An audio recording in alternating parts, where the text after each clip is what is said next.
All good, सब सही चल रहा है जीवन में। आराध्या, आयुष, ऋषिक एंड उर्वशी, ठीक है। सारे वही है ना चारों? आप तो शायद वही हैं जो पहले पढ़ चुके हैं ना, पहले आपकी क्लासेस हो चुके हैं। कोई आज पहले तो नहीं है? उर्वशी, ऋषिक, सब तो वही है, ठीक है। तो मुझे ये बताइए कि क्या डिस्कशन हो चुका है हमारा। सर लास्ट हमने डायमेंशनल फॉर्मूला का वो किया था, कन्वर्जन वाला पार्ट। अच्छा, मतलब एक एप्लीकेशन पे हमने डिस्कशन कर लिया, that was the conversion of unit from one system to another system. तो मुझे लास्ट का क्वेश्चन बता सकते हो कि what was the last question that we did in previous class? Can you give me the idea? Sir joule to sir एक check कर ले सर 1 जूल टू एक बार अर्ग चेक कर लो। क्या था? 1 जूल टू अर्ग। अच्छा, यू कन्वर्टेड 1 जूल इनटू अर्ग। और कोई यही करा था हमने last time? Yes sir. Yes, sir. SI to CGS. मतलब 1 जूल टू अर्ग was the last, right? Yes, sir. Yes, sir. That was the last. ठीक है, दैट वाज द लास्ट। तो चलो तीन चार और करेंगे, जिसमें एक तो ये है कि we are converting from SI to CGS. एक मैं अभी आपसे कन्वर्जन कराऊंगा फ्रॉम सीजीएस टू एसआई। उसके बाद एक दो क्वेश्चन मैं ऐसे लूंगा which is of slight different variety, जिसमें एसआई से कन्वर्जन तो कराऊंगा बट कोई भी अजूबी सी सिस्टम ऑफ यूनिट्स में कन्वर्जन कराऊंगा, ठीक है। तो वो अभी समझ में आ जाएगा मैं क्या कह रहा हूँ। सर अभी जी सर जी आपसे एक थोड़ी अनरिलेटेड चीज पूछनी थी सर। सर जो मैं सर एचसीआर में पढ़ रहा था, तो सर उसमें क्वासर लिखा था कि सर उससे जो लाइट आती है तो उसके रिस्पेक्ट में काफी क्वांटिटी लिखी थी। वाह सर, कहाँ पर पढ़ रहे थे? सर मैं पेज बताता हूँ सर, मेरे पास ये थोड़ी पुरानी वाली है बट सर नहीं, एससी वर्मा चाहे जितनी पुरानी हो जितनी नई हो, उसमें एक फुल स्टॉप भी चेंज नहीं हुआ है। Yes sir. तो सर इसमें ये मैं सर एक बार पेज आपको एक सेकंड दीजिए सर, बताता हूँ।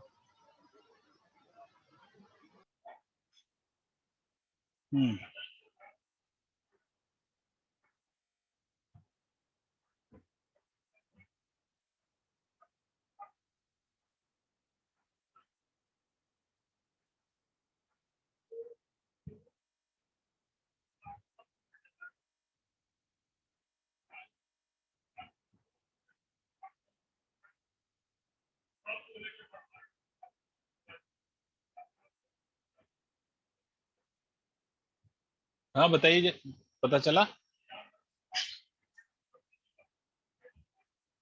एक मिनट में ढूंढ रहा हूँ सर। इसमें फर्स्ट के 2 या 3 चैप्टर बता दो, चैप्टर बता दो।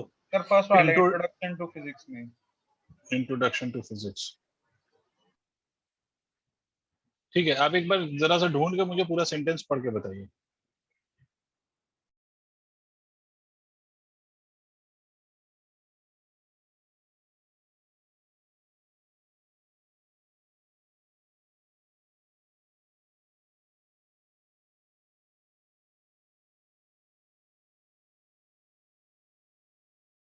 सर अभी ये कर लेते हैं सर, मैं बाद में आपसे एंड में पूछ लूंगा क्लास में।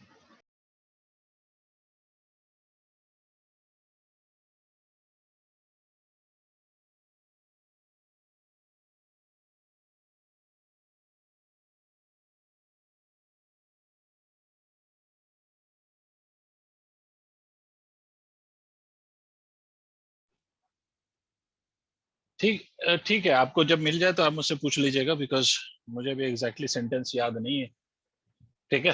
तो चलिए आगे बढ़ते हैं। अच्छा, आज एक अदयान रहमान, यही नाम है ना आपका? रहमान तो ठीक है, अदयान, इसको अदयान ही पढ़ेंगे ना? अदयान रहमान, ठीक है। आज आपकी पहली क्लास है अदयान? Yes sir. ठीक, मुझे एक बात बताओ पहले तो, कि आपने अभी तक कुछ पढ़ा है फिजिक्स में? आपका कुछ स्टार्ट हुआ है फिजिक्स में, मतलब स्कूल में या कहीं खुद से कुछ भी?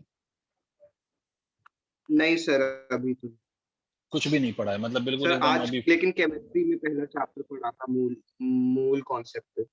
चलो वो तो केमिस्ट्री का था, तो केमिस्ट्री से अभी हमारा कोई लेना देना फिजिक्स में तो नहीं रहेगा। केमिस्ट्री की चीज अलग है, फिजिक्स की अलग है, तो ठीक है, मतलब आपकी पढ़ाई स्टार्ट हो गई है। बट यस, मैं आपको एक बात पहले ईमानदारी से बता दूं कि इस बैच में एक 2-3 क्लासेस हो गई हैं शायद, है ना बच्चों? यस कितनी क्लासेस हुई हैं हमारी बेटो? ऋषिक, कितनी क्लासेस हो गई हैं अपनी? आई थिंक 3 हो चुकी हैं, 4 सर। 3 हो चुकी हैं, दिस इज 4th क्लास। तो कुछ चीजें हो गई हैं हमारी, जैसे एक बहुत इंपॉर्टेंट सा कॉन्सेप्ट है डायमेंशनल फॉर्मूला, तो वो मैं डिस्कस कर चुका हूं। तो आज आपको हो सकता है कि आपको कुछ भी ना समझ में आए, ठीक है, हो सकता है ये कि 90% नहीं समझ में आए, 10% समझ में आ जाए, हो सकता है 100% ही समझ ना आए, बिकॉज जो उसके लिए जो बेसिक चीज चाहिए थी, जो जिसको हम डायमेंशनल फॉर्मूला कहते हैं, वो आपने नहीं कराया अभी। तो इसलिए पॉसिबल है, बहुत ज्यादा यस पॉसिबिलिटी है इस बात की कि आपको 100% कुछ भी ना समझ में आए। बट मैं आपसे ये कहूंगा कि आप सुने, ना भी समझ में आए तब भी अगर कुछ चीजों को नोट करना है करें, आप एक फील करें कि आप पढ़ रहे हैं, तो आपको कम से कम आज इतना तो पता चल जाएगा कि आप कंफर्टेबल रहेंगे पढ़ने में, इस मास्टर के साथ पढ़ने में कंफर्ट जोन आपका रहेगा या नहीं रहेगा, या जो मेरा पढ़ाने का तरीका या समझाने का तरीका है उसमें आप कंफर्टेबल हो पाएंगे या नहीं। इतना तो कुछ ना कुछ समझ आ ही जाएगा, एनालाइज हो जाएगा, भले आपको टॉपिक ना समझ में आए, आपको चीजें ना समझ में आए, मगर ये देखो कि तुम कितने कंफर्टेबल रह पा रहे हो। ठीक है, तो कम से कम इतना तुम देखो आज, बाकी जो तुम्हारा छूटा है उसको अपन अलग से करेंगे। एनीवेज, तो आज का क्वेश्चन ये बच्चों सबके लिए, सबसे आज का क्वेश्चन, ठीक है, convert value of G, G मतलब ग्रेविटेशनल कांस्टेंट, जी मतलब gravitational constant, from CGS unit to SI system of unit, system of unit if system of unit, ठीक है। और मैं आपको बता दूं, जी इन CGS unit is 6.67 into 10 to the power minus 8 डायन सेंटीमीटर स्क्वायर पर ग्राम स्क्वायर। शायद आप लोगों को याद होगा डायन किस चीज की यूनिट है? Who will tell me? Force की यूनिट है, फोर्स की CGS यूनिट इज डायन, ठीक है। और लेंथ की CGS unit is centimetre and mass की CGS यूनिट इज ग्राम, ठीक है। तो इसको कन्वर्ट Yes. करना है सर, आप लोग ट्राई करोगे या मैं बताऊं?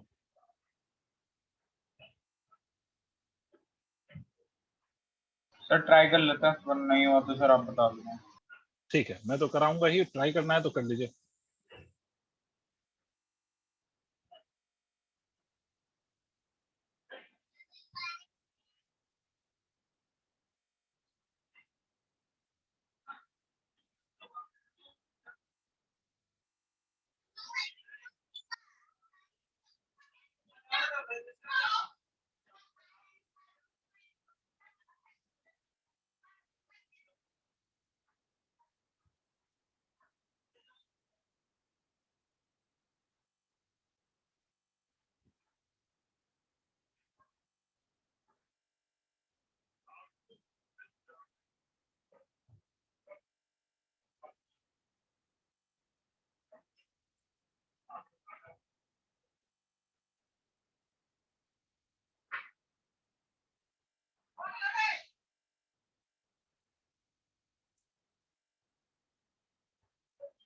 सर इसमें N1 वगैरह और जो हम लेंगे N1 वो आप 1 किसी को भी N1 मान सकते हैं, किसी को भी N2 मान सकते हैं, ये जरूरी नहीं है कि SI को ही आप N1 मानेंगे, जरूरी थोड़ी कि SI से ही CGS में कन्वर्ट करना हो या CGS से SI में कन्वर्ट करना हो, SI से MKS में भी हो सकता है कन्वर्जन, ठीक है। तो आप किसी को भी N1 और किसी को भी N2 मान सकते हैं। मैं तो कहता हूँ कि भाई जो मुझे गिवन है उसी को मैं N1 मानता हूँ, जनरली मैं तो यही करता हूँ। जैसे मैं आपसे ये कह लूँ कि अगर ये एक सिस्टम है जो CGS है और दूसरा जो सिस्टम है वो कौन सा सिस्टम है, वो SI में हमें कन्वर्ट करना है, तो जिसमें वैल्यू गिवन उसी को अपन N1 कह लेते हैं। तो 6.67 into 10 to the power minus 8, this is your N1। N2 हमें चाहिए, ये हमें निकालना है। अब हमने क्या बोला था इसके बाद, मास की यूनिट, तो यहाँ पर मास की unit will be equal to grams, यहाँ पर मास की unit would be KG, KG is equal to 1000 gram, मतलब 10 to the power 3 ग्राम। भाई सबको समझ आना चाहिए। L1 की यूनिट सेंटीमीटर्स, यहाँ पर L2 मीटर्स, मतलब 10 to the power 2 सेंटीमीटर, ठीक है, टाइम इज सेकेंड, और यहाँ पर जो टाइम है that is also in seconds. अब इसके बाद जब इतना कर लेते हैं तो हम ग्रेविटेशन का डायमेंशनल फॉर्मूला लिखेंगे, जिसकी यूनिट हमें चेंज करनी होती है उसका हम डायमेंशनल फॉर्मूला लिखते हैं। बच्चों मेरे मेरे बात समझ आ रही है आप लोगों को? जिसको हमें कन्वर्ट करना है उसका हम क्या लिखते हैं? Dimensional formula. Is it clear Ayush? sir. ठीक है, तो आप क्या लिखेंगे? आप m to the power -1 L cube t to the power -2 is the dimensional formula of capital G। ये इसका डायमेंशनल फॉर्मूला है। तो अब जब ये हो गया तो आप फाइनली n2 बराबर, फॉर्मूला मैं याद दिला देता हूँ, n2 इज इक्वल टू आप लिखेंगे m1 upon m2 to the power a, l1 upon l2 to the power b, and the last one is t1 upon t2 to the power c। t1 upon t2 to the power c, ये b ये c। तो n2 की value, n1 कितना है? 6.67 into 10 to the power -8। यहाँ पर m1 upon m2 मतलब 1 gram upon 10 to the power 3 gram. Power क्या होगा सर? मास का पावर कौन बता रहा है? What will be the power of mass, मतलब ए की वैल्यू कौन बता रहा है? चारों में से कौन बता रहा है ए की वैल्यू? -1 होगी। सब नहीं बोल रहे हैं, सबको बोलना है। ऋषिक ने बता दिया ए की वैल्यू -1। L1 अपॉन L2 मतलब 1 centimetre upon 10 to the power 2 centimetre. कौन बताएगा? बी की वैल्यू कौन बताएगा अदर देन ऋषिक? प्लीज कोई और बताए। 3। कंपेयर कर लो लेंथ को, तो 3। और टाइम 1 सेकेंड अपॉन 1 सेकेंड है, because I am running short of space. तो आपको मालूम है कि 1 सेकेंड अपॉन 1 सेकेंड करेंगे तो 1 आएगा, और 1 का पावर कुछ भी रख दूं तो वो रिजल्ट 1 ही रहेगा। तो इसलिए मैं उसको नहीं लिख रहा हूं, बट आप हाँ बोलो। सर पावर्स का पार्ट एक बार वापस एक्सप्लेन कर दो। पावर्स का पार्ट जो है बेटा, वो आपका जो डायमेंशनल फॉर्मूला है, जिस क्वांटिटी की यूनिट आप कन्वर्ट कर रहे हैं ना, अच्छा, उसका जो अच्छा, डायमेंशनल फॉर्मूला है, हाँ समझ हाँ, गए, उसके yes, डायमेंशंस को कंपेयर कर लो। मैं टाइम वाला वो नहीं लिख रहा हूँ, क्योंकि टाइम वाला लिखूंगा तो 1 ही आएगा, 1 का पावर -2 हो जाएगा, तो it will remain as 1 only. ठीक है, क्योंकि मेरे पास जगह भी कम है तो इसलिए भी नहीं लिख रहा हूँ। तो ग्राम से ग्राम कैंसिल हो गया। तो n2 की वैल्यू अगर आप लिखेंगे तो n2 will be equal to 6.67 into 10 to the power -8। ठीक है, ये 10 to the power 3 minus sign के साथ, और ये -1 सेंटीमीटर से सेंटीमीटर मर गया, तो 10 to the power -2 to the power 3 ये हो जाएगा। तो इसको आप सिंपलीफाई कर लीजिए, 6.67 इंटू 10 टू द पावर -8, ये हो जाएगा sir 10 to the power 3, because -3 and -1 multiply हो गए पावर 3, और ये हो जाएगा 10 टू द पावर -6। सॉल्व कर लो पावर्स को, तो 10 to the power -6 and 10 to the power -8 becomes 10 to the power -14, और 10 to the power -14 में से 3 को सब्ट्रैक्ट कर लोगे तो n2 will become equal to 6.67 into 10 to the power -11। और आपको शायद याद आ जाए कि कैपिटल G की वैल्यू आपने यही रटा था क्लास 9th में। Yes sir. Yes, sir. ठीक है, and this value of capital G is in SI units. ये जो कैपिटल G की ये वैल्यू आती है वो SI यूनिट्स में आती है। और आपको मैंने क्या कर दिया था? CGS में दे दिया था, और SI में रिजल्ट पूछ रहा हूँ, तो बस ये करना होता है।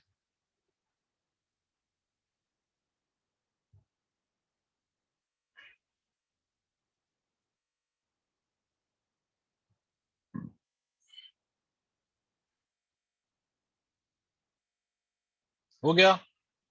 Yes sir. अब 2 क्वेश्चंस और मैं करा रहा हूं। ये तो एक वैरायटी हो गई जिसमें आपको नोन सिस्टम ऑफ यूनिट है, क्वांटिटी की जो वैल्यू है वो नोन सिस्टम ऑफ यूनिट्स में गिवन है, और उसको एक दूसरे नोन सिस्टम ऑफ यूनिट्स में कन्वर्ट करना।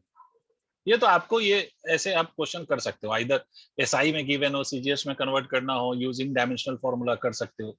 सीजीएस में गिवन हो, एसआई में कन्वर्ट करना हो, then also you can do. आप किसी को भी n1 कह सकते हो, किसी को भी n2 कह सकते हो, इट्स योर प्योर चॉइस। उसमें कोई हार्ड एंड फास्ट रूल नहीं है कि नहीं इसी को n1 कहेंगे उसी को n2 कहेंगे। ये आपकी चॉइस है, आप किसी को भी n1 कह लीजिए, किसी को भी n2 कह लीजिए, और सॉल्व कर लीजिए, will get the final result of it. अब आते हैं सर एक दो क्वेश्चन थोड़ा सा डिफरेंट वैरायटी के। ये जो अभी मैं क्वेश्चन ले रहा हूँ, this is from NCERT. NCERT का एक्सरसाइज प्रॉब्लम है, और exercise question I guess it is the second question of NCERT, second और थर्ड इस चैप्टर का। और ये क्वेश्चन क्या है बेसिकली वो पहले हम समझते हैं।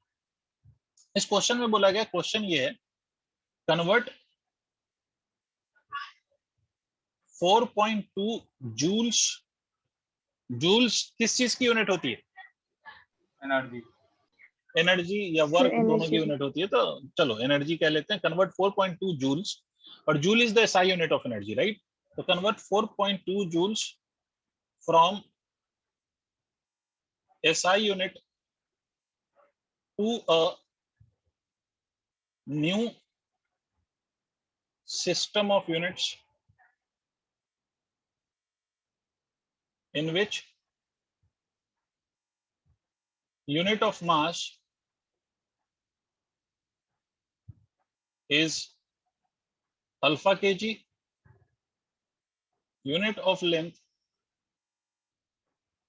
is beta meter, and unit of time is gamma second। ठीक है, फिर से सुन लो। अब मैं पहले क्वेश्चन एक्सप्लेन करूंगा, मैं ही सॉल्व करूंगा, बट आप लोगों को क्वेश्चन समझना है कि भाई एक तो एसआई सिस्टम ऑफ यूनिट्स है जिसमें आपको वैल्यू गिवन है 4.2 जूल्स। ठीक है, ये आपको ऑलरेडी गिवन है। आपसे बोला गया है कि इस 4.2 जूल्स को आपको एसआई यूनिट से एक ऐसे यूनिट में कन्वर्ट करना है जिसमें मास का जो यूनिट है that is alpha kg, length की unit is beta metre, and time की unit is gamma second.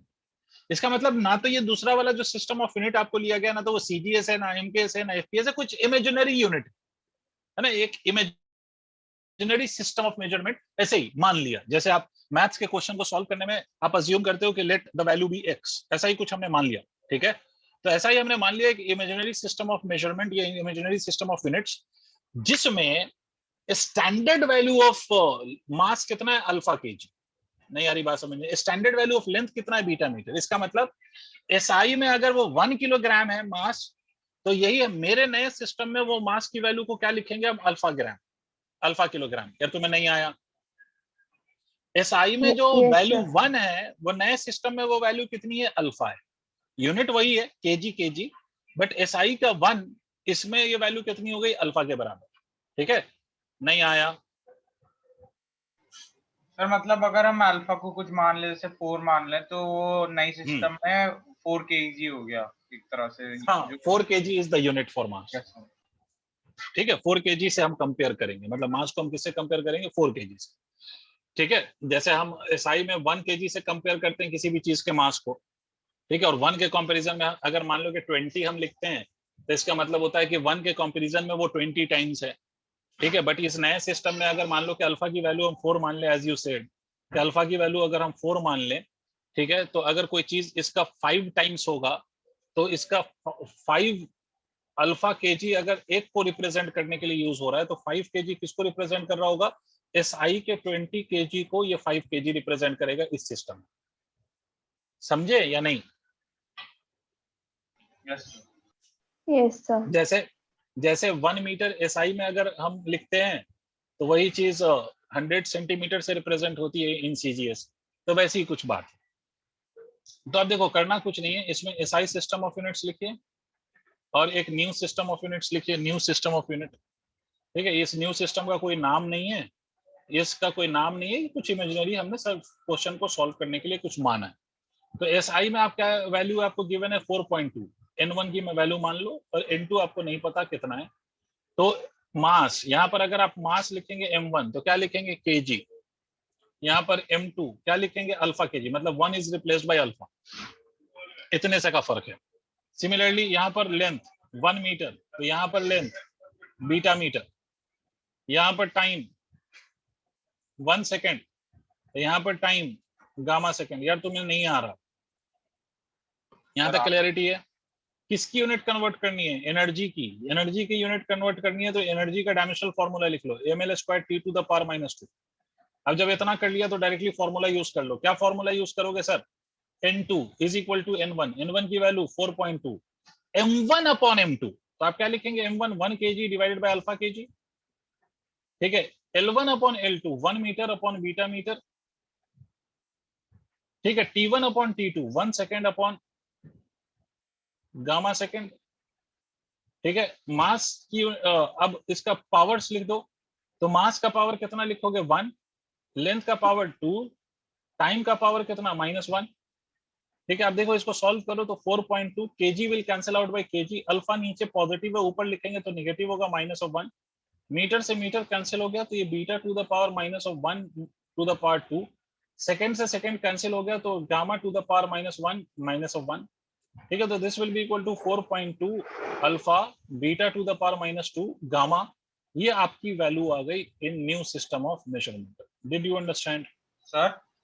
Sir ji. Time का पार्ट वहाँ पे -2 होगा। ठीक है, ठीक है, टाइम का पावर -2 है। Yes sir.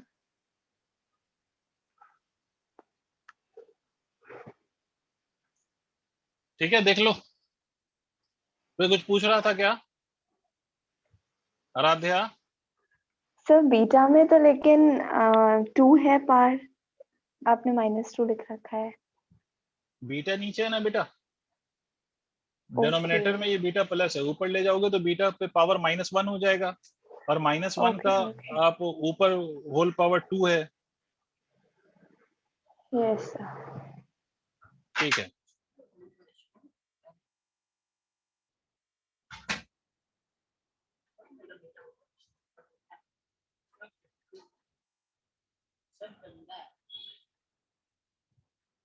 हो गया बच्चों। एक ऐसा क्वेश्चन ये नोट करो, एक ऐसा क्वेश्चन मैं फ्रेम करता हूं जल्दी से आपके लिए।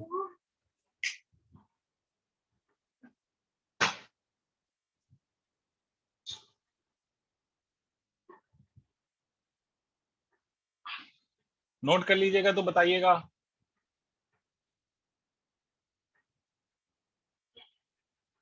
सर हो गया।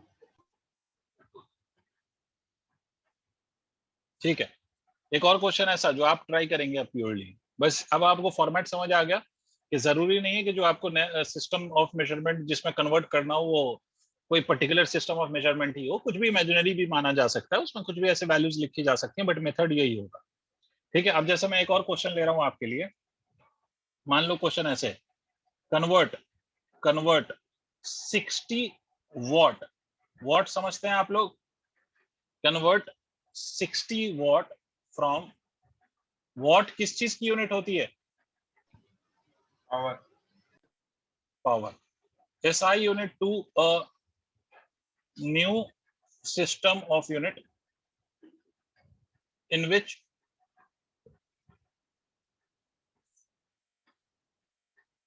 unit of mass is 100 gram, unit of length is 100 centimeter, and the unit of time is 1 minute. Karo. All four of you, please try this. I expect this from all four of you, please. Hurry up.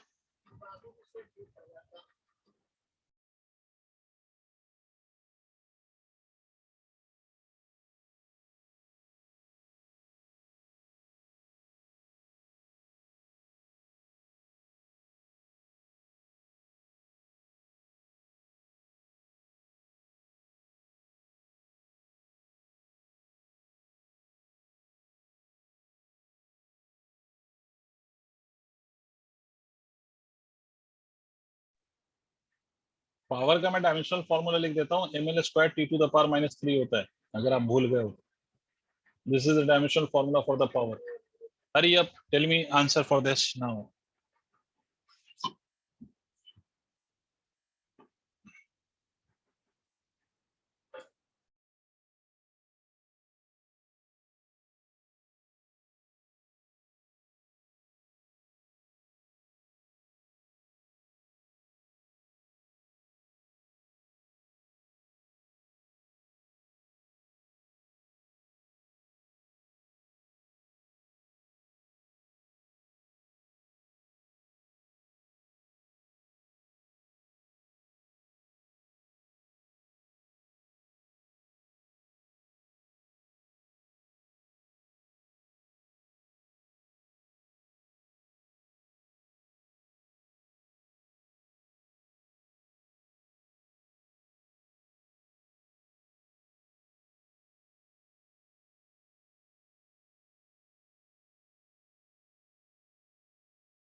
Sir answer क्या है वैसे?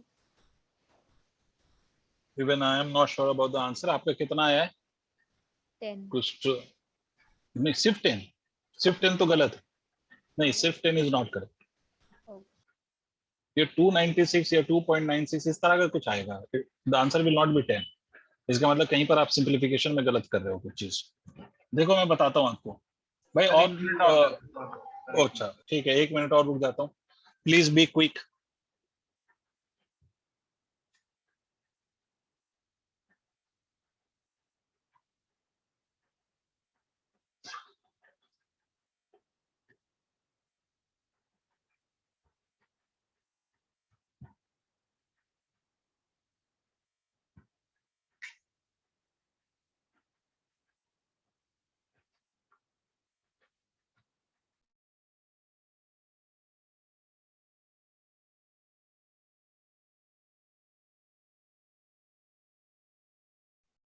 Sir मेरा भी आया है। Sir 60 to the power 5 आ रहा है मेरा। तुम्हारा 60 टू द पावर 5 आ रहा है, और किसी एक बच्चे ने और बोला था कुछ अभी। सर मेरा 60 into 0.16 to the power -3 आ रहा है। 60 into 1.06। सर नहीं, 0.16 0.16 टू द पावर -1 आ रहा है। -3। चलिए देख लेते हैं। -3, चलो जो भी आ रहा है, चलो देख लेते हैं। पहले तो मैं इस बात पे बात कर लूं पहले तो, कि ये आपका एसआई सिस्टम ऑफ यूनिट्स है, और इसको आपको किस में कन्वर्ट करना है। तो you just have to convert in a new system of unit. जो कुछ होगा हमें नहीं पता, न्यू सिस्टम ऑफ यूनिट्स। तो पहली बात तो ये एसआई में आप फिर से लिख लीजिए, N1 की वैल्यू 60, N2 हमें मेजर करना है जल्दी से। तो मास एसआई में लिखेंगे तो 1 kg, और यहाँ पर जो मास है वो कितना लिखेंगे आप? 100 gram is the unit for the mass in this case. Standard value कितनी है? 100। अब ये यूनिट सेम नहीं है, ये ग्राम है, ये केजी है। तो सबसे पहले तो इसको आप ग्राम में कन्वर्ट करिए, 10 to the power 3 gram. Is it clear? Please tell me yes और नो। यस है ना? ओके। और इस 100 को आप 10 टू द पावर 2 भी लिख सकते हो। मैं लिख देता हूँ इसको, 2 ग्राम लिख लो, क्या फर्क पड़ जाएगा। इसी तरह से यहाँ पर लेंथ का अगर आप लिखेंगे तो ये 1 मीटर यहाँ पर आएगा, जिसको हम 10 टू द पावर 2 सेंटीमीटर्स लिख सकते हैं। और यहाँ पर length is equal to 100 centimetre, उसकी यूनिट गिवन है आपको स्टैंडर्ड वैल्यू। तो इसको भी हम 10 टू द पावर 2 सेंटीमीटर लिखेंगे। यहाँ पर टाइम इज 1 सेकेंड, और यहाँ पर टाइम की जो वैल्यू है दैट इज इक्वल टू 60, मतलब 1 मिनट। 1 मिनट, इसका दूसरा मतलब हुआ 60 सेकेंड्स। ठीक है। पावर का जो डायमेंशनल फॉर्मूला होता है वो मैंने लिख दिया था, ml² t to the power -3। Correct है बेटा? पावर का डायमेंशनल फॉर्मूला जी। सर हम T1 को 1/60 लिख सकते हैं, 1/60 मिनट। हाँ लिख सकते हैं, दोनों यूनिट सेम होनी चाहिए। सर मास वाले में हमने 1 kg को ग्राम में कन्वर्ट किया है, सेम लेंथ में भी हमने मीटर को सेंटीमीटर में, बट टाइम में हमने 1 मिनट को सेकंड में करा है। डजंट मैटर, आप उल्टा कर लो। आप उल्टा कर लो ना, आप उल्टा कर लो। 1 मिनट है ये, यस तो ये 1 सेकेंड। ठीक है, तो इसको हम ऐसे भी लिख सकते हैं 1/60 minutes. It's your choice. Sir वैसे अगर हम सेकंड में दोनों चीज ले ले तो पर सेकंड के हिसाब से नहीं आएगा? नहीं समझा, फिर से बोल।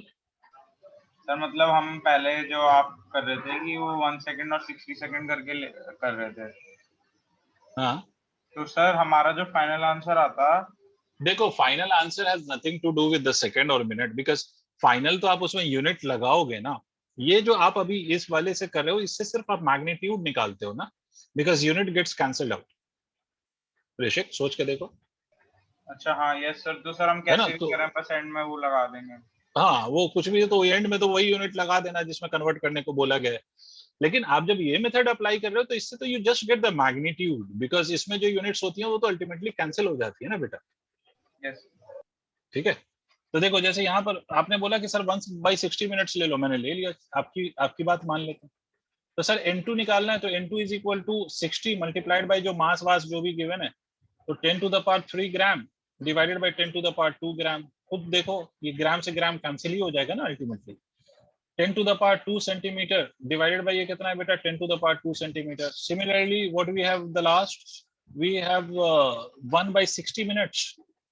1/60 मिनट्स और नीचे कितना 1 मिनट। ठीक है, थोड़ा सा स्पेस कम पड़ जाता है मेरे साथ, ये दिक्कत हो रही है। 1 मिनट आप लोग को दिख रहा है? Yes sir. Yes sir. अब इनके Yes, sir. पावर पुट कर दो, मास का पावर 1 है, लेंथ का 2 और टाइम टू द पावर -3 है। अब सोच के देख, इसको अगर तुम सिंपलीफाई करोगे ना तो भी वही बनेगा। अगर मान लो कि मैं इसको 60 सेकंड्स में कन्वर्ट करता, सोच के देखो, अगर मैं सेकंड वाला टर्म जैसे मैंने लिखा था वैसे लिखता, तो मैं ऊपर लिखता 1 सेकंड और नीचे लिखता 60 सेकंड, तब भी वही चीज आती। मिनट, ये यूनिट तो वैसे ही फाइनली कैंसिल हो जाता है। यार नहीं आया, आगे सर। पहले आप लोग यहाँ तक नोट कर लीजिए, सो दैट मैं स्पेस जरा पूरा कर लूं। सर अब आपको समझ में आया? हाँ बोलो। सर इसका पॉइंट्स में नहीं आएगा ना, इसका तो पूरा शॉर्ट 60 टू द पावर 5 आएगा। अभी आते हैं पॉइंट कैसे आ रहा है वो, यहाँ तक क्लैरिटी है। और दूसरी क्लैरिटी ये हो गई आपको कि भाई सेकंड को मिनट में कन्वर्ट करें या मिनट को सेकंड में, कोई फर्क उससे Yes, sir. बच्चों, उससे कोई फर्क जीवन में नहीं पड़ेगा। नहीं ठीक पड़ेगा। है, तो देखो है ना, आप लोगों ने अगर यहाँ तक नोट कर लिया तो ग्राम ने, अरे मीटो नहीं, ग्राम ने ग्राम को मार डाला, सेंटीमीटर ने सेंटीमीटर को मार डाला, मिनट ने मिनट को मार डाला, तो बचा क्या सर? तो n2 इज इक्वल टू क्या लिखेंगे आप? 60, 10 का स्क्वायर और ये कैंसिल, तो एक 10 बचा यहाँ से, 10 स्क्वायर से 10 स्क्वायर कैंसिल, तो ये 1 हो गया, तो इसको लिखो मत लिखो क्या फर्क पड़ता है। ये हो जाएगा सर 1/60, ये 1/60 टू द पावर -3। खेल बस यही है। इसको मैं ऐसे भी लिख दूं तो कोई दिक्कत आपको? ध्यान से देखिएगा, 1/60 और ऊपर है -3, तो इस बात को मैं ऐसे लिख सकता हूँ, देखिएगा 60 × 10 विल बिकम इक्वल टू 600। पहला तो ये 600 हो गया, ये ऊपर आप क्या लिख सकते हो? 60 to the power -1 to the power -3 होगा या नहीं? हाँ Yes, कि ना? Yes. नीचे से ऊपर ले जाऊंगा तो नीचे प्लस है तो ऊपर माइनस होगा। यार तुम्हारे नहीं आया तो सन्नाटे हो गए भाई। Yes sir sir. डेसिमल में भी तो कन्वर्ट करके कर सकते हैं। क्या कर सकते? सर डेसिमल्स में कन्वर्ट करके 60 को। खामखा वो कैलकुलेशन ज्यादा हो जाएगी। कर सकते हैं, मैंने बिल्कुल मना नहीं करा है, बट सोच टू द पावर -3 निकालना है तुम्हारे लिए, मतलब 60 का मतलब 1/60 करो। ठीक है, तो 1/60 का डेसिमल हो गया सर। सर हाँ वन सर। कैलकुलेटर 0.016 होगा, फिर यस उसका टू द पावर -3 निकालोगे। आसान है या मुश्किल है? सर मुश्किल है। तो खामखा क्यों मुश्किल में पड़ना? सर मेरे को अपन इसमें जीवन, एक डाउट पूछना था। जब हमने उसको हाँ। 0.016 में कन्वर्ट किया तो हमारे पास एक एक्स्ट्रा 10 भी था, तो वो 10 को हम कैंसिल करके सिर्फ 0.16 लिख सकते हैं। कहाँ पर 10 था? सर हमारे पास 60 × 10 था ना हाँ। सर। 600 को 60, सर तो 60 × अच्छा 10 भी तो 600 किया है हाँ ठीक। सर। 60 तो वो × 10, 10 को हम कैंसिल करके 0.16 की जगह सिर्फ 0.16 लिख सकते हैं। भाई साहब ये इसलिए ऐसा नहीं कर सकते क्योंकि आप जो कहना चाह रहे हैं वो 1/60 जो आएगा, वो 1/60 को पहले बात समझिए। कैलकुलेशन में इस तरह की गलती, ये ब्लंडर है कैलकुलेशन में जो आप कह रहे हैं। इसमें अगर हम इसको कैलकुलेट करेंगे तो 0.016 आ रहा है, इस पे टू द पावर -3 है और 10 जो है वो आपका बाहर है, तो ये पावर -3 है भाई, इसको भूलिए मत। इसका पावर -3 जो निकलेगा उसको आप 10 से मल्टीप्लाई कर सकते हैं। ऐसा थोड़ी है कि ये 10 को डायरेक्टली आप मल्टीप्लाई कर देंगे। नहीं आई मेरी बात समझिए। अब आप इस बात को मुझे ऐसे बताओ कि 10 × 4 का स्क्वायर, तो आप डायरेक्टली 10 × 4 करोगे या 4 के स्क्वायर को 10 से मल्टीप्लाई करोगे? सर 4 के स्क्वायर को। बात समझ में, फर्क समझ में आ रहा है? आप ऐसा थोड़ी कर दोगे कि 10 × 4 40 या 40 का स्क्वायर कर लोगे, ये तो गलत है, ब्लंडर है। हाँ सर। Is it clear? तो इसलिए Yes. हम ऐसा नहीं कर सकते। इसीलिए मैंने आपसे बोला कि अगर आप डिवाइड करके सॉल्व करने चले गए तो आपको सन्नाटापन छा जाएगा। उसका रीजन ये है कि डिवाइड करके अगर आप सॉल्व करोगे ना तो प्रॉब्लम ये आएगी कि भाई उस पे पावर -3, फिर वो निकालो। क्लियर है? Yes sir. अब यहाँ आते हैं सर, 600 मल्टीप्लाइड बाई ये 60 टू द पावर -1 और टू द पावर -3, तो ये 60 का क्यूब हो जाएगा या नहीं सर? सर सबको एकदम एक एक चीज समझना है। यहाँ तक का सिंप्लीफिकेशन क्लियर? हाँ ना बोलो तो आगे बढ़ूंगा। Yes, sir. Yes, sir. ठीक है, तो देखो अब मुझे ये सॉल्व करना है। तो देखो n2 की वैल्यू 600 60 का पावर क्यूब है तो 6 मल्टीप्लाइड बाय 10 लिख सकता हूं मैं इसको।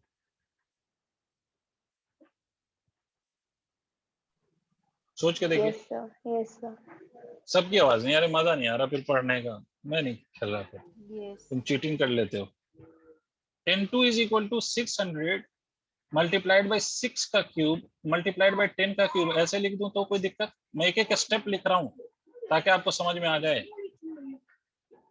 भाई अगर कहीं पे लिखा हो x इंटू वाई का क्यूब तो इसको मैं x क्यूब वाई क्यूब लिख सकता हूँ या नहीं? Yes yes sir. वही चीज लिखा है बेटा। 60 को मैं 6 इंटू 10 लिख सकता हूँ, तो 60 इंटू 10 अगर कर दूंगा तो 6 का क्यूब इंटू 10 का क्यूब तो लिख ही सकता हूँ ना बेटे। क्लियर? Yes yes sir. थोड़ा सा और सिंप्लीफिकेशन देखना चाहो तो ये 10 का स्क्वायर कहाँ से आया? सर 600 से। 600 से, ठीक है, वेरी गुड। 600 से तो इसको अगर आप सॉल्व करोगे तो ये आ जाएगा 1296 टू 10 टू द पावर 5। मेरे हिसाब से तो 1296 इंटू 10 टू द पावर 5 आ रहा है मैग्नीट्यूड। अब इसमें सिंप्लीफिकेशन में कौन सा स्टेप आपको क्लियर नहीं है वो बताइए, ताकि मैंने सिंप्लीफिकेशन वैसे एक एक स्टेप करके बताया है। सर इसको आपको क्या नहीं 62 की पावर 5 लिख सकते हैं और फिर सर उसके बाद भी तो कर सकते हैं। 60 टू द पावर 5 कैसे लिख लोगे? कहाँ गया सर जैसे किसको? अगर सर हाँ। जैसे आपने पहली लाइन जो लिखी है 600 इंटू 6 इंटू 10 हम्म। की पावर 3 कर दिया है सर। ठीक है। सर अगर हम 600 को 60 टू द पावर 2 लिख दें, सॉरी 60 और फिर सर उसके बाद अच्छा नहीं आएगा सर वो। समझ लो ना, खुद ही समझ लेना। कैलकुलेशन समझ आ गई अब? 60 का अगर स्क्वायर कर देंगे तो वो तो 3600 बनता है भाई। Yes sir. और कोई कुछ पूछना चाह रहा हो इससे रिलेटेड बात?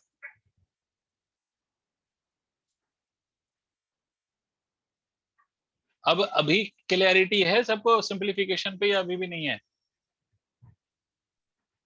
Yes sir. बहुत सेमी आवाज में तुम लोग बोलते हो यार। सर है ना?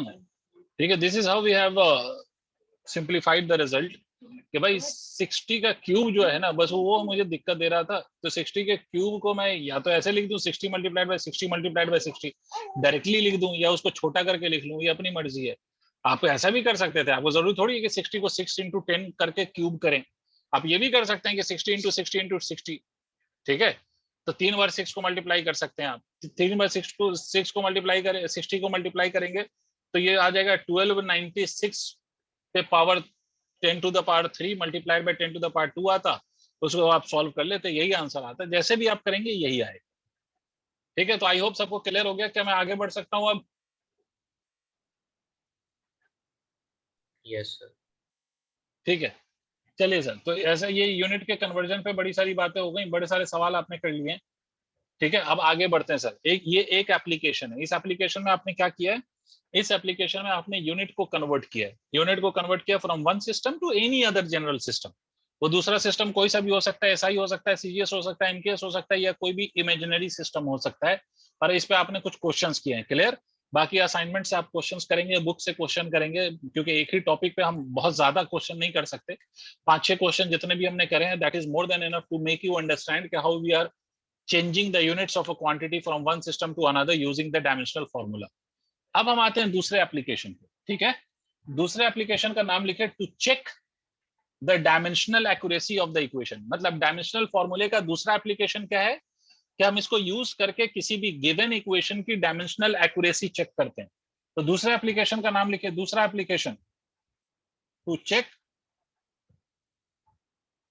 Dimensional accuracy of an equation. I'll tell you what is meant by dimensional accuracy, don't worry. मतलब ये दूसरा एप्लीकेशन है कि हम इससे डायमेंशनल एक्यूरेसी चेक करते हैं। अब पहली बात ये आती है कि sir what is dimensional accuracy? Dimensional accuracy होता क्या है, इस बात को पहले अपन समझते हैं। तो पहले समझते हैं डायमेंशनल एक्यूरेसी का क्या मतलब है। तो देखो बेटा, डायमेंशनल एक्यूरेसी का मतलब ये होता है कि an equation is said to be dimensionally accurate if each and every term involved in the equation have the same dimensional formula।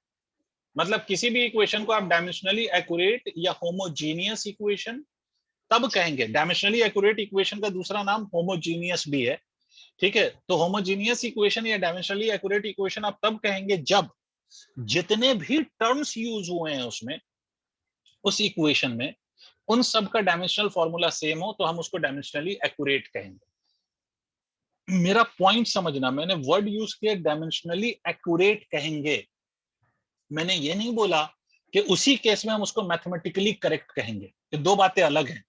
Dimensionally accurate होना और किसी फॉर्मूले का मैथमेटिकली करेक्ट होना, ये दोनों चीजें अलग हैं sir. Both are not the same thing. मैं अभी थोड़ी देर में वो बताऊंगा कि what is meant by dimensional accuracy and what is meant by mathematical accuracy.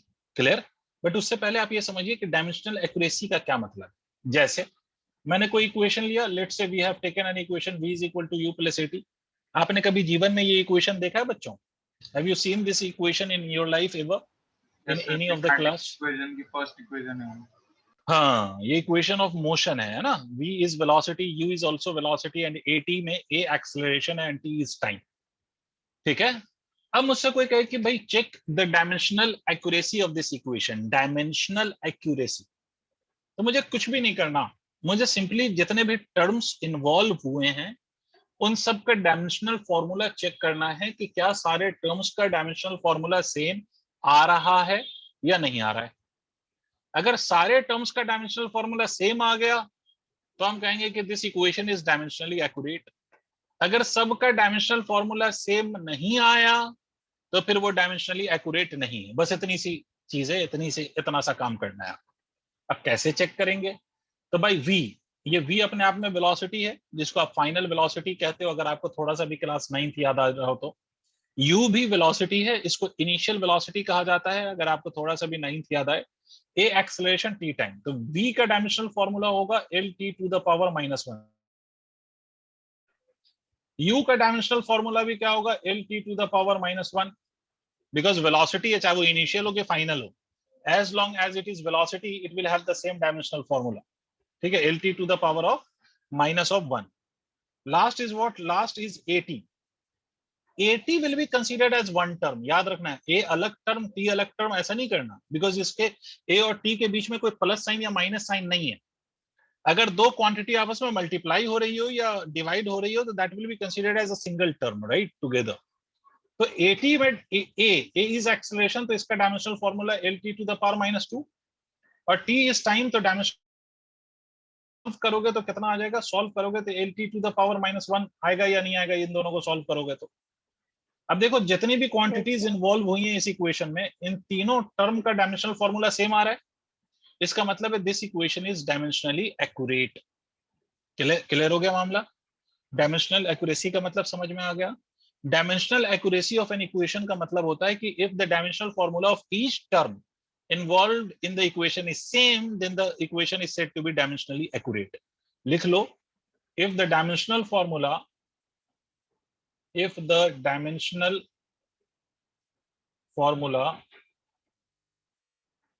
of each term involved in an equation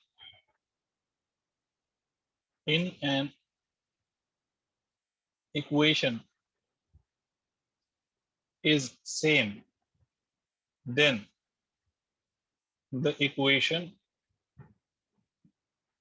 then the equation is said to be dimensionally accurate।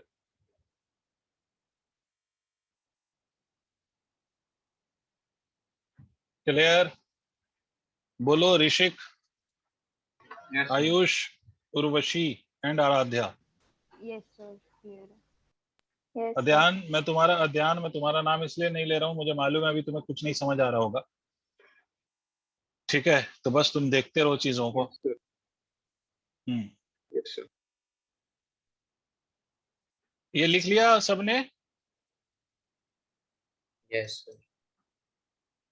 ठीक है, इससे पहले कि मैं डायमेंशनल एक्यूरेसी चेक करके आपको बताऊं। अब मैं उस पॉइंट पे आ रहा हूं जो मुझे सिखाना है। पहले तो मैंने आपसे ये बोला कि मैथमेटिकली करेक्ट होना और डायमेंशनली एक्यूरेट होना दोनों अलग चीजें हैं, दोनों सेम नहीं है। इसका मतलब ये है कि equation can be dimensionally accurate but mathematically wrong, और वाइस वर्सा। मतलब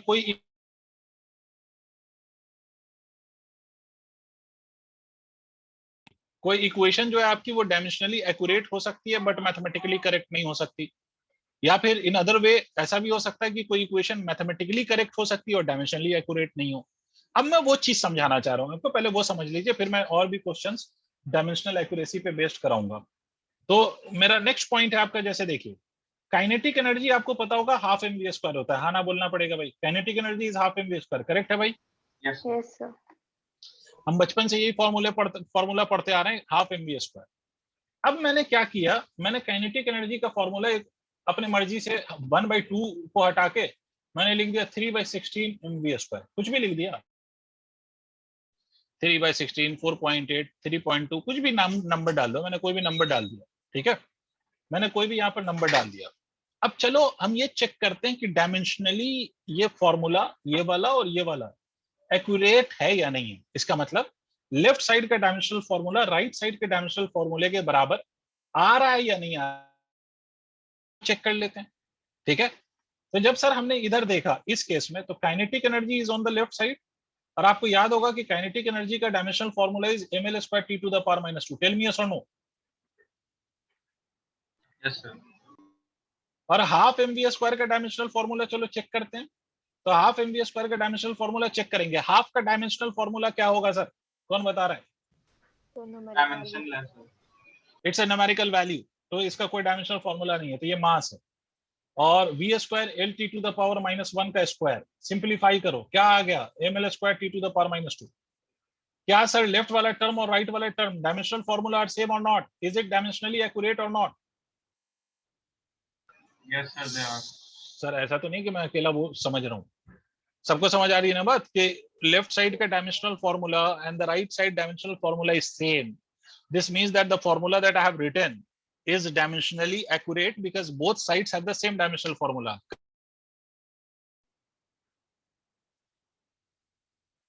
करेक्ट है? सर तो नहीं बोल रहे यार। हाफ का there is no dimensional formula for half because half is a number, और मैंने आपको बताया था कि whenever you have a number it will not have any dimensional formula. That number can be half, 4, 2, 3 or in terms of pi, log और exponential. Sir तो अभी बस mv क्या स्क्वायर पूछना चाह रहे हैं जी? सर अभी बस mv स्क्वायर का देखते हैं ना, हाँ बिल्कुल वही देखा आप ना। एक्सक्लूड कर रहे हैं। हाफ को एक्सक्लूड करने का मतलब ही नहीं बनता, बिकॉज हाफ को एक्सक्लूड करना नहीं है, हाफ का कोई डायमेंशनल फॉर्मूला होता ही नहीं है। एक्सक्लूड तो वहां पर करेंगे ना जहां पर हमें मान लो कि डायमेंशनल फॉर्मूला होता है, तो हम कहेंगे एक्सक्लूड कर रहे हैं। आप याद रखिए कि a number doesn't have any dimensional formula. Okay sir.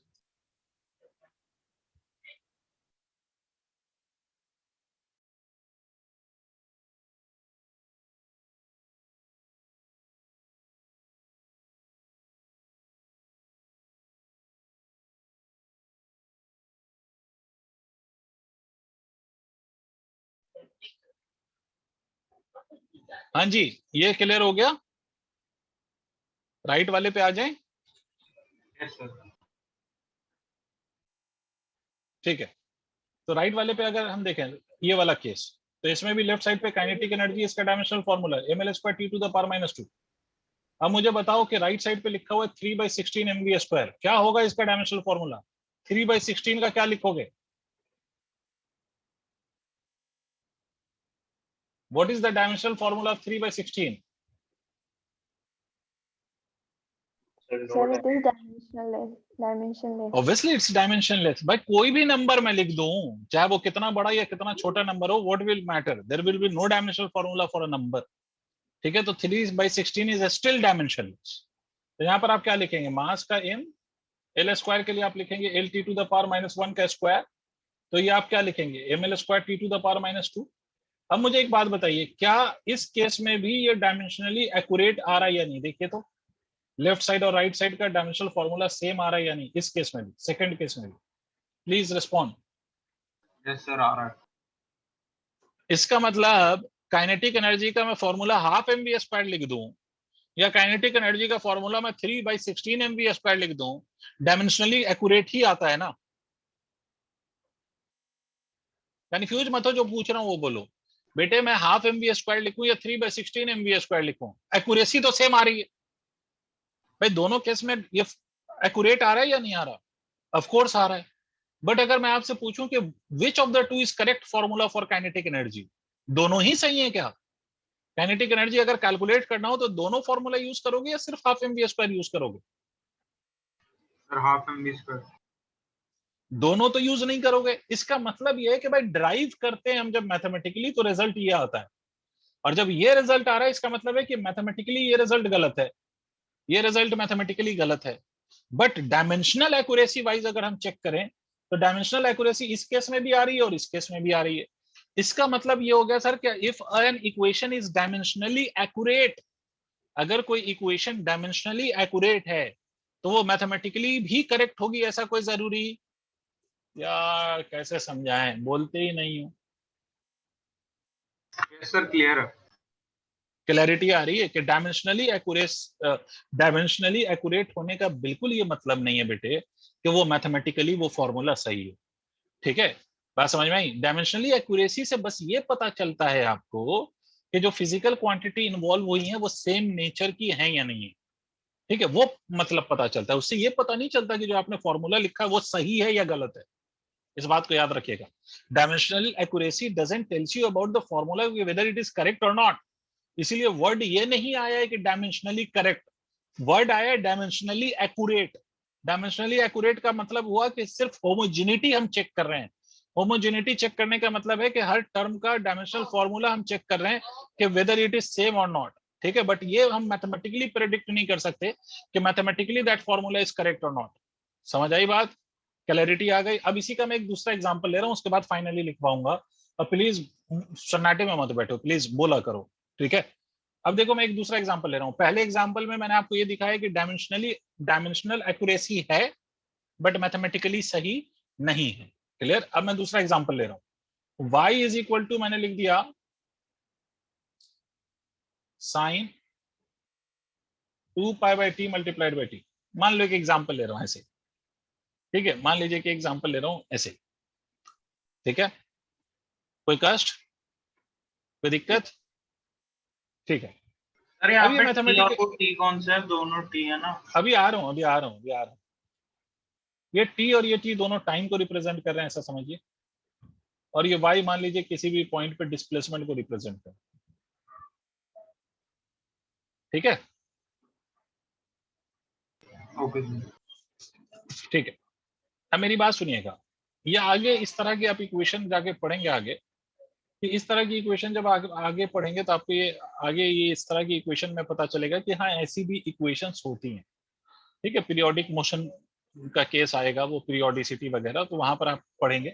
ये second last chapter of your class 11 syllabus है, बस मैं एग्जांपल ले रहा हूँ। ये आप ये आगे जाके पढ़ेंगे कि ये इस तरह की इक्वेशंस बनेंगी, है ना, जीवन में इस तरह की इक्वेशंस बनेंगी। ठीक है, ये मैथमेटिकली सही है बट ये डायमेंशनली सही नहीं है। ऐसे ही मैथमेटिकल इक्वेशन और भी होती हैं जो मैथमेटिकली सही है, वो डायमेंशनली एक्यूरेट नहीं है। आ रही है बात समझ में? इसका मतलब है कि यहाँ पर डायमेंशनल एक्यूरेसी नहीं है। क्यों नहीं है? अगर मैं लेफ्ट साइड को डिस्प्लेसमेंट कहता हूं तो लेफ्ट साइड का डिस्प्लेसमेंट है तो y is equal to L हो गया इसका डायमेंशनल फॉर्मूला। और राइट वाले पार्ट को देखो तो t का टाइम कैंसिल हो गया, तो इस पूरे साइन को अगर आप देखेंगे तो साइन इज डायमेंशनलेस। याद आ रहा है आप लोगों को? मैंने कहा था कि अगर ratio sine theta cos theta yes sir. वो सब डायमेंशनलेस होता है, तो ये डायमेंशनलेस हो गया। और लेफ्ट साइड पे dimensional formula L, right side है डायमेंशनलेस, तो ये डायमेंशनली एक्यूरेट है या नहीं है? नहीं है। नहीं है। क्लियर है? बट मैथमेटिकली ऐसी इक्वेशन सही होती। ठीक है, आप आगे पढ़ेंगे जीवन में कई सारी इक्वेशन इस तरह की पढ़ेंगे। इंटीग्रेशन के फॉर्मूलाज होते हैं, वो आगे पढ़ेंगे 12th में, वो डायमेंशनली करेक्ट होते हैं, सॉरी डायमेंशनली करेक्ट नहीं होते, एक्यूरेट नहीं होते, बट मैथमेटिकली करेक्ट होते हैं। ठीक है, इसका मतलब इस पूरी कहानी का बेसिक मतलब मैं आपको ये समझा रहा हूँ कि dimensional accuracy has nothing to do with the mathematical accuracy, कि मतलब whether an equation is mathematically correct और नॉट, वो हम डायमेंशनल एक्यूरेसी के टर्म्स में नहीं समझ सकते। ठीक है, डायमेंशनल एक्यूरेसी के टर्म्स में हमें सिर्फ एक बात समझ में आती है कि जो फिजिकल क्वांटिटी जो यूज हुई है उस फॉर्मूले में, उस फॉर्मूले को एक्सप्रेस करने के लिए उन फिजिकल क्वांटिटी में सेम रिलेशन आ रहा है या नहीं, मतलब वो सारी फिजिकल क्वांटिटी सेम नेचर की फिजिकल क्वांटिटी है या नहीं है। ठीक है, जैसे अगर मैं आपसे कहूं कि v is equal to u plus a t, तो ये एक्यूरेसी, अगर ये इक्वेशन एक्यूरेट है तो इसका मतलब क्या बना। जैसे एक बच्चे ने मुझसे पूछा, ठीक है, आज ही एक बैच में किसी बच्चे ने पूछा कि sir then what is the need for to check the dimensional accuracy, तो मैंने उसको यही बोला कि भाई डायमेंशनल एक्यूरेसी चेक करने का मतलब ये हुआ कि आपको ये आइडिया बन गया कि क्या हम होमोजेनिटी को मेंटेन कर रहे हैं, मतलब are we adding the same physical quantity with the same और नॉट। मतलब क्या सर, क्या बके, समझ नहीं आया। जैसे फॉर एग्जांपल मैं आपसे कहूं डिस्टेंस, डिस्टेंस को आप डिस्टेंस के साथ ऐड करोगे या डिस्टेंस को फोर्स के साथ भी ऐड कर सकते हो? डिस्टेंस के साथ ही ऐड कर सकते हो, but distance can not be added with a force. इसका मतलब अगर कोई इक्वेशन डायमेंशनली एक्यूरेट नहीं आ रही है तो इसका मतलब ये हो गया कि भाई आप उस इक्वेशन में सेम फिजिकल क्वांटिटी को ऐड नहीं कर रहे हो। इसका मतलब है कि वो इक्वेशन पॉसिबल नहीं है, उससे आपको रिजल्ट नहीं मिल सकता। जैसे मैंने एक इक्वेशन लिखा है यहाँ पर देखो, ये वेलोसिटी, इसका भी डायमेंशनल फॉर्मूला लिखोगे एटी का, तो ये भी वेलोसिटी का डायमेंशनल फॉर्मूला आएगा। मतलब एटी भी वेलोसिटी को रिप्रेजेंट कर रहा है, ये भी वेलोसिटी को रिप्रेजेंट कर रहा है, और दोनों वेलोसिटी को मैं ऐड करूंगा तो एक रिजल्टेंट वेलोसिटी मिल रही है। यही मतलब हुआ ना? यस नहीं, मतलब समझ में आ रहा है क्या? एक बात बता कि वेलोसिटी है ये वेलोसिटी, और इसको मैं x मतलब डिस्प्लेसमेंट, इस वेलोसिटी को मैं डिस्प्लेसमेंट के साथ ऐड कर देता तो क्या मुझे फाइनल वेलोसिटी पता चल पाएगी? भाई एक वेलोसिटी को दूसरी वेलोसिटी के साथ ऐड करूंगा तब एक थर्ड वेलोसिटी पता चलेगी, बट वेलोसिटी को डिस्टेंस के साथ ऐड कर दूं या डिस्प्लेसमेंट के साथ ऐड कर दूं, ऐसा पॉसिबल है क्या?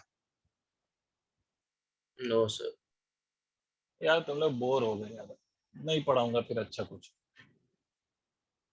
भाई तुम बोल नहीं रहे हो यार। सर नहीं ऐड कर सकते डिस्प्लेसमेंट। एक ही बच्चा थोड़ी बोलेगा, बाकी तीन और हैं। आयुष बोल रहा था शायद, आराध्या, ऋषिक और उर्वशी, आप भी बोलेंगे ना? यस सर, क्लियर है। समझ आ रहा है? उर्वशी कुछ समझ आ रहा है या नहीं आया है जो भी मैंने एडिशनल पॉइंट्स समझाने की कोशिश करी है आपको? Yes, sir. तो बताओ, तो डायमेंशनल एक्यूरेसी चेक करने से क्या मतलब है, क्यों चेक कर रहे हैं? सर चेक हम इसलिए कर रहे हैं क्योंकि सर बोथ साइड इक्वल करने के लिए। यानी वो तो इक्वल हो जाता है तो हम कहते हैं कि डायमेंशनली एक्यूरेट है। डायमेंशनल एक्यूरेसी आपको ये आइडिया देता है, अगर मैं मान लो कि कोई इक्वेशन डायमेंशनली एक्यूरेट है, इसका मतलब है कि same physical quantity is being added और subtracted in the equation which is possible. लेकिन अगर कोई इक्वेशन डायमेंशनली एक्यूरेट नहीं है, इसका मतलब है कि same physical quantity is not being added और सबट्रैक्टेड। ठीक है, तो such a equation has no validity for us. आई बात समझ में? Yes. मतलब साइंस में किसी भी इक्वेशन को अगर आप लेते हो तो कोई भी इक्वेशन आपको सेम फिजिकल क्वांटिटी को ही ऐड और सबट्रैक्ट करना सिखाती है, या आप कर सकते हो सेम क्वांटिटी को ऐड या सबट्रैक्ट। और वो आपको कौन बताएगा? वो आपको डायमेंशनल एक्यूरेसी बताएगा कि डायमेंशनल एक्यूरेसी आपको किसी भी इक्वेशन के बारे में ये बताएगा कि आप सेम फिजिकल क्वांटिटी को ऐड या सबट्रैक्ट कर रहे हैं उस इक्वेशन में या नहीं। ठीक है, अगर आपकी सेम फिजिकल क्वांटिटी ऐड या सबट्रैक्ट हो रही है तो वो इक्वेशन हमारे लिए पॉसिबल है या उसका कोई यूज है हमारे लिए फिजिक्स या साइंस के अंदर। अगर वो सेम फिजिकल क्वांटिटी ऐड या सबट्रैक्ट नहीं हो रही है तो उसका कोई मतलब हमारे लिए फिजिक्स में या साइंस में नहीं है। ठीक है, बात समझ आई? हाँ, it may be mathematically correct, doesn't matter, but उससे हमें कुछ रिजल्ट मिलेगा नहीं। तो ऐसी इक्वेशन जो डायमेंशनली एक्यूरेट नहीं होती है, उन इक्वेशन को हम अपने कैलकुलेशन में कंसीडर नहीं कर सकते। बात समझ आई? Yes, sir. ठीक है, तो चलो सर, डायमेंशनल एक्यूरेसी का आपको मतलब समझ में आ गया। तो इस पे भी दो फॉर्मेट पे सवाल होते हैं। एक तो आपको सवाल ये होता है कि अच्छा, ये इससे पहले कि मैं क्वेश्चन पे आऊं, एक चीज जरूर लिख लीजिए, एक चीज मैं लिख देता हूँ, वो नोट कर लीजिए, ताकि आपको अगर कॉन्सेप्चुअल क्वेश्चन के फॉर्म में पूछा जाए तो आपको दिमाग में बात याद रहे। नोट कर लीजिएगा कि इफ एन इक्वेशन, या ऐसे लिख लो, a dimensionally correct equation, a dimensionally accurate equation, not correct, accurate equation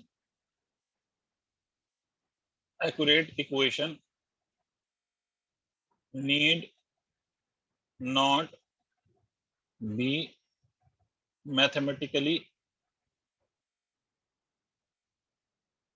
correct and vice versa।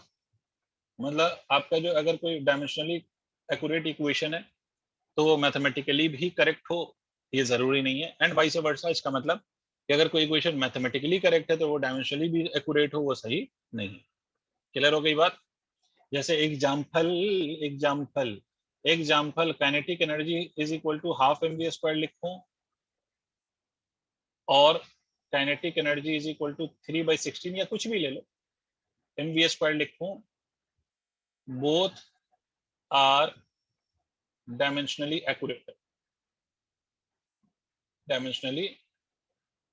Accurate, but दोनों में मैथमेटिकली कौन सही है? But kinetic energy equal to half mv square is mathematically correct.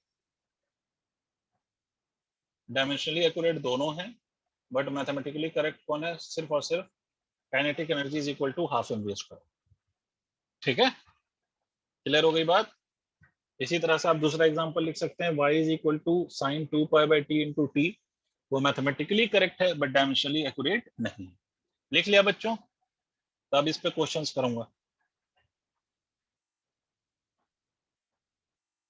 लिख लिया सर। सर तो physics में हमें ये पता लग जाएगा कि मतलब कोई डायमेंशनली एक्यूरेट है कि नहीं हम, लेकिन मैथमेटिक मतलब सर जो इक्वेशन डायमेंशनली रॉन्ग होगी वो रॉन्ग ही होगी फिजिक्स सेंस में, बट जो मैथमेटिकली इनकरेक्ट ऐसा हो सकता है कि मैथमेटिकली इनकरेक्ट हो बट वो तो उससे हम डिटरमिन नहीं कर सकते। हाँ, उससे डिटरमिन नहीं कर सकते, इसीलिए जब आप ऑब्जेक्टिव जो एमसीक्यू होता है ना, जब आप एंट्रेंस देंगे तो उसमें कुछ क्वेश्चंस को हम डायमेंशनल एक्यूरेसी के बेस पे भी रिजेक्ट कर सकते हैं। मतलब कई सारे ऑप्शंस होते हैं ना, कई 4 ऑप्शंस होते हैं, तो उसमें से अगर मान लो कि कोई ऑप्शन ऐसा है जो बहुत सारे क्वेश्चंस में ऐसे होते हैं कि 1-2 ऑप्शंस ऐसे होते हैं जिसमें डायमेंशनल एक्यूरेसी नहीं होती, तो याद रखो कि जब भी आप एंट्रेंस दे रहे हो, किसी का भी एंट्रेंस दोगे आफ्टर 12, तो ऐसा कोई भी जो ऑप्शन होगा जिसमें डायमेंशनल एक्यूरेसी मेंटेन नहीं हो रही होगी, तो सीधा समझ लो कि वो ऑप्शन आंसर हो ही नहीं सकता। नहीं आई बात समझ में? पता नहीं क्या बोल रही। सर मैं फिर से रिपीट कर रहा हूँ कि जब आप एंट्रेंस देंगे ना उस वक्त भी वैसे समझाया जाएगा आपको, बट मैं अभी से एक बात समझा रहा हूँ क्योंकि टॉपिक चल रहा है। तो जैसे आपसे मान लो कि just for the sake of example आपसे बोला कि भाई काइनेटिक एनर्जी का फॉर्मूला, ठीक है, एक फॉर्मूले में लिख दिया हाफ काइनेटिक एनर्जी का फॉर्मूला, एक लिख दिया हाफ mv स्क्वायर। आपको पता है कि half mv square is formula of the kinetic energy without any doubt. एक फॉर्मूला आपको दे दिया उसी में कि half mv square plus of ma, ऐसा दे दिया, ठीक है। तो हम इसको, अगर हमें नहीं पता कि काइनेटिक एनर्जी कैसे ड्राइव होता है, तो मैं डायमेंशनल एक्यूरेसी अगर चेक करूं तो ये वाला और ये वाला दोनों को चेक करो तो ये डायमेंशनली एक्यूरेट आ रहा होगा, बट ये डायमेंशनली एक्यूरेट नहीं आएगा। इसका मतलब है कि ये तो आंसर हो ही नहीं सकता किसी भी हाल में। मतलब ऐसा कोई भी आंसर जो डायमेंशनली एक्यूरेट नहीं हो उसको आप आंसर मत मानना। आई बात समझ? सर लेकिन जैसे ये हम आपने बताया कि सर मैथ्स में जैसे कई बार mathematically correct is different thing. मैंने क्या बोला, साइंस में हमें वही इक्वेशन को फ्रूटफुल रिजल्ट देगा जो डायमेंशनली एक्यूरेट हो। तो सर फिजिक्स साइंस में जरूरी है कि डायमेंशनली एक्यूरेट हो? साइंस मतलब सर पूरी साइंस मतलब फिजिक्स केमिस्ट्री दोनों की बात कर रहा हूँ। Yes, it should be dimensionally accurate. कोई भी इक्वेशन जो आप लिखते हैं, फिजिक्स की equation, that should be dimensionally accurate, तभी उसका कोई मतलब बनता है। अदरवाइज उसका कोई मतलब नहीं सर नहीं बनता। समझ रहे हो कि भाई इस बात का थोड़ी कोई मतलब बन सकता है कि मैंने कोई इक्वेशन लिख दिया जिसमें वेलोसिटी प्लस फोर्स लिखा हुआ है, तो उससे कोई रिजल्ट प्राप्त होगा Rishik? Will you get any result out of it? No sir. क्योंकि you can not add velocity with the force, तो that equation is meaningless for you. But अगर कोई इक्वेशन मैंने ऐसे लिखा है जिसमें वेलोसिटी के साथ ही ऐड हो रही है, तो yes I will get some result out of it. ठीक है, because we can add velocity with the velocity, और उससे हमें कुछ रिजल्ट मिलेगा। तो that equation is fruitful for us. Clear? तो हमेशा याद रखो कि अगर कोई आंसर आपका डायमेंशनली एक्यूरेट नहीं आ रहा, इनएक्यूरेट आ रहा है, और इस तरह के ऑप्शंस अगर हैं अल्फाबेटिकल फॉर्म्स के, और उसमें अगर कोई ऑप्शन में डायमेंशनल एक्यूरेसी नहीं मेंटेन हो रही है, तो वो ऑप्शन तो सिरे से गलत हो जाएगा, वो ऑप्शन आएगा ही, मतलब वो आंसर ही हो ही नहीं सकता। खैर, तो चलिए आगे बढ़ते हैं। अब मैं कुछ इक्वेशंस लिख रहा हूँ कि जिसके डायमेंशनल एक्यूरेसी आपको चेक करनी है, और आप लोग चेक करके मुझे बताएंगे जल्दी जल्दी से। तो बहुत आसान सा पार्ट है ये वाला बड़ा आसान सा काम है। Check dimensional accuracy of the following. पहला, s is equal to ut plus of half at square. I'll tell you what is meant by which of the symbol, what is meant by which of this symbol. तो s जो है यहाँ पर, s is your displacement, u is velocity, t आपको पता है कि time है, a is acceleration, t is again time। ठीक है, इसी तरह से दूसरी इक्वेशन एक और, टाइम पीरियड, ये t है time, is equal to 2 pi under root L by G. L यहाँ पर है लेंथ, और ये जो स्मॉल जी लिखा हुआ, it is acceleration due to gravity. नाम सुना होगा, एक्सेलरेशन ड्यू टू ग्रेविटी, इसका दूसरा मतलब एक्सेलरेशन। भाई इसका दूसरा मतलब एक्सेलरेशन ही है। तीसरी इक्वेशन, फोर्स लिखा हुआ है m इंटू वी। ठीक है, तीन इक्वेशंस हैं, you have to check the accuracy of three equations as shown. ठीक है, जल्दी से नोट करो, तीनों इक्वेशन आप लोग एक साथ नोट कर लीजिए, because I will erase one by one. तो आप तीनों इक्वेशन एक साथ नोट कर लीजिए। सर सेकंड वाली एक बार सर सेकंड Second में is 2 क्या लिखा हुआ? 2 पाई, पाई 2 के साथ बेटा पाई है। एक मिनट सर नोट कर लो। ठीक है,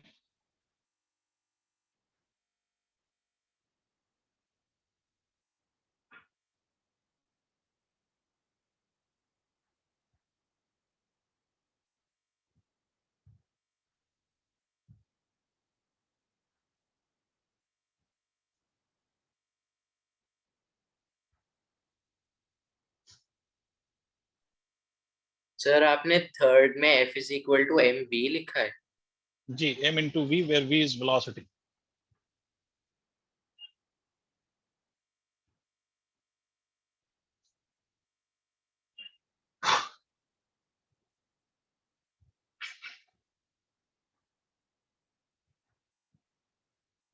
नोट कर लिया आप लोगों ने तीनों?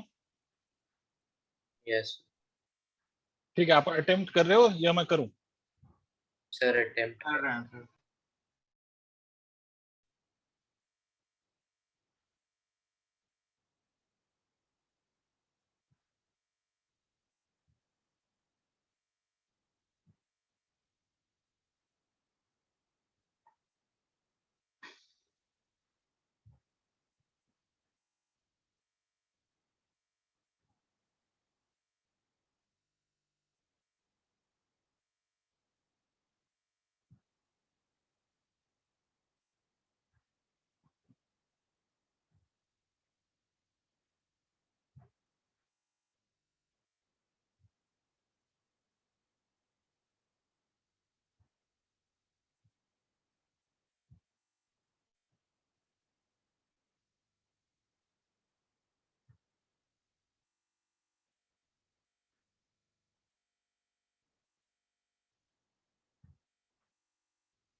Okay, what about the first one? Is it dimensionally accurate or not? Yes, sir, it is. Yes, sir, it is. Very good.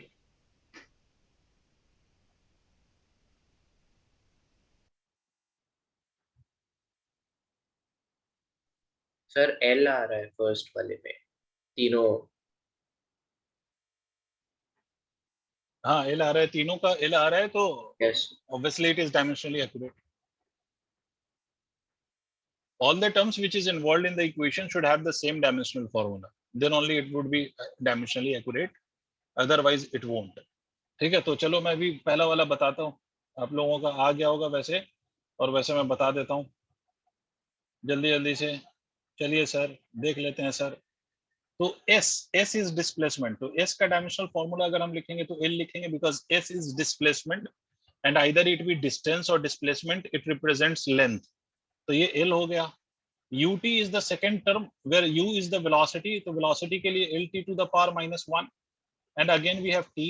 तो ये ऐसे आ जाएगा. तो ut का जो डायमेंशनल फॉर्मूला होगा, देखो, l t -1 plus of t to the power +1. ये हो जाएगा t to the power 0. तो this will become equal to what? t to the power 0 is nothing but 1. Did you understand what I have done? भाई अगर नहीं समझ में आया तो ऐसे देख लो, t to the power 0 आ जाएगा ये, और anything to the power 0 is 1. तो ये l आ गया.